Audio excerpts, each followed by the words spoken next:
सुभद्रा योजना रे आसीगला आउ एक बड़ खबर।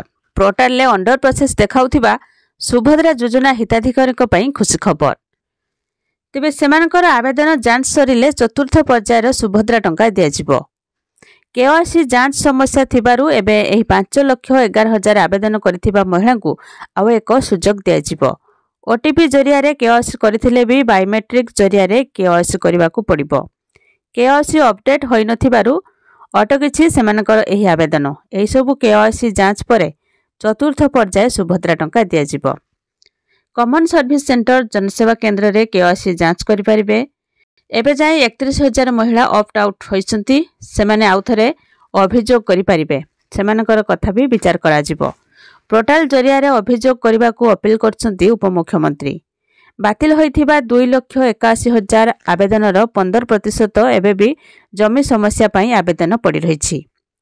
एही पर्याୟରେ 20 लक्षरू अधिक हिताधिकारी को सुभद्रा टंका मिलिबो बोली प्रभाती परिडा सूचना दैछंती।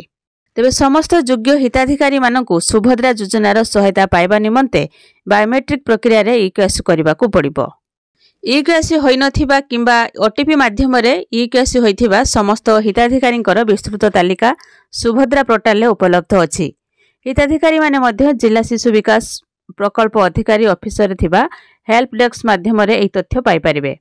बायोमेट्रिक प्रक्रिया रे ई-केवाईसी करबा निमंते सेमानकू स्वीकृति रसीद किंबा निज आधार नंबर सांगर नै निकटस्थम सीएससी एमसीए केंद्र को जिबाकू पड़िबो। तेबे हिताधिकारी मानकू डिसेंबर 25 तारिख रे सुभद्रा योजनार प्रथम किस्तीर चतुर्थ पर्याय टंका प्रदान करा जायथांता।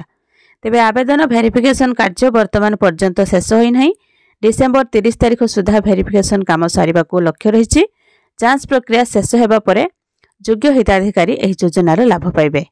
तेबे सबुठु बड़ कथा हला जे आसंता 2025 मार्च मास पूर्वरु प्रथम किस्तीर टंका समस्त योग्य हिताधिकारी को पठाइबा लागि राज्य सरकार लक्ष्य रखिछंती। एहा परे मार्च 8 तारिख रे द्वितीय किस्तीर टंका समस्तଙ୍କୁ मिलिबो।